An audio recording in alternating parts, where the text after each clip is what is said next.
Today, we're going to talk about a pretty wild form of time travel. No machine needed. All it takes is a single fleeting smell that can just unlock this flood of super vivid, detailed memories. So how on earth does that work? You know that feeling, right?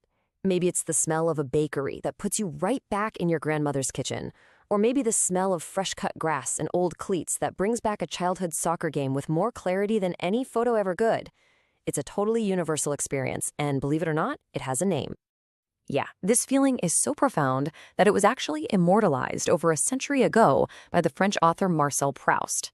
In his famous novel, The Simple Taste of a Little Cake Dipped in Tea sent his mind reeling all the way back to his childhood.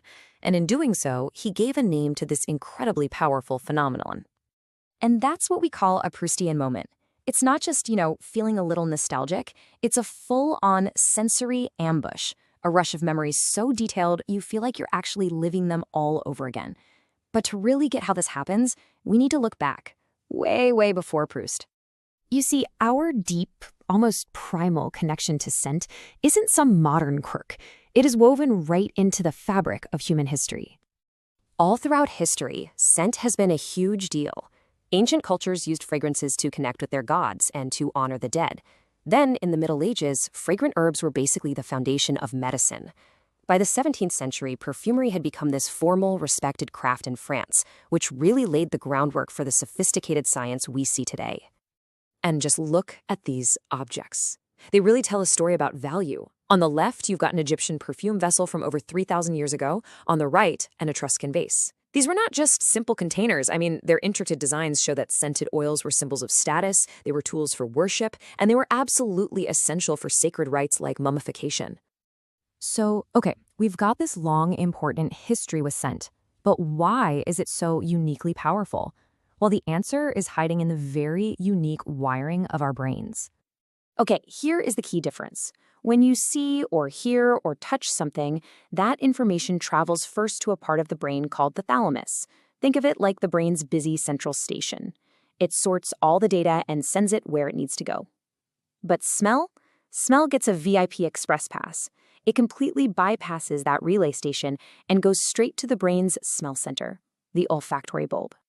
And here's the crucial part. The olfactory bulb is physically hardwired to the amygdala, that's your brain's emotion processor, and the hippocampus, which handles memory. This incredibly close anatomical link is the reason a scent can trigger such an immediate, intense emotional memory. It's so much faster and more powerful than our other senses. It's not just a connection, it's a super highway. And get this, there's a reason for that prime neural real estate.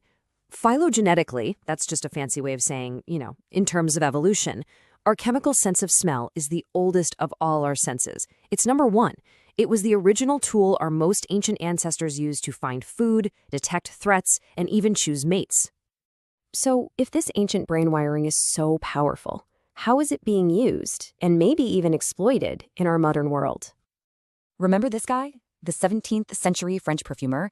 He was part of a movement to really formalize the use of scent. Well, today, that idea has been taken into a completely new level, moving way beyond personal perfume to branding entire environments. It's called olfactory branding, or scent marketing.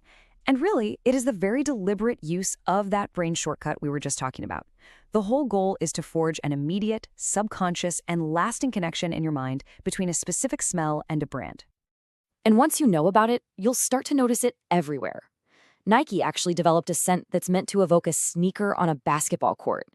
Abercrombie & Fitch famously blasted stores with its cologne to create this intense brand familiarity. Westin Hotels has a corporate cologne to make your stay more memorable. And it really works. Research shows that a pleasant ambient scent can make shoppers hang around longer and even spend more money. But this powerful connection isn't just for selling you stuff. That very same neural pathway can be used for healing and for well-being. In fact, a huge review of dozens of studies found that essential oils can have major beneficial effects on the nervous system. As you can see here, they've been shown to have high anti-stress and anti-anxiety effects, basically leveraging that direct link to the brain's emotional centers to help promote a sense of calm. So we've seen that your sense of smell is ancient, it's powerful, and it's deeply connected to your memories and emotions. But it has another, even more surprising function. And this is really important. Your nose can act as a crucial and often overlooked early warning system for your health. A change in your ability to smell can be one of the very first signs of some serious underlying issues. Medically, a loss of smell is now recognized as a key biological marker for major neurological conditions. It can actually show up years before the other symptoms of Parkinson's and Alzheimer's even appear. It can even help track inflammatory activity in multiple sclerosis. It's a critical diagnostic clue that we're really only just beginning to fully appreciate. So how can we take care of this incredible sense? Well, experts say you can literally train your nose, almost like a muscle. First step, just pay attention. As you go through your day, consciously try to identify what you're smelling. Second, be consistent. Make it a daily practice. And finally, protect it. The olfactory system is really sensitive to head trauma, so wearing a helmet when you bike or ski is one of the best things you can do for your sense of smell. Which brings us right back to where we started. It's a sense we so often dismiss as secondary to sight or sound, but think about it. It shapes our memories, it guides our emotions, it influences our decisions, and it even guards our health. It really makes you wonder, what if our most overlooked sense is also our most powerful? If you enjoyed digging into topics like this, make sure to subscribe so you don't miss our next explainer.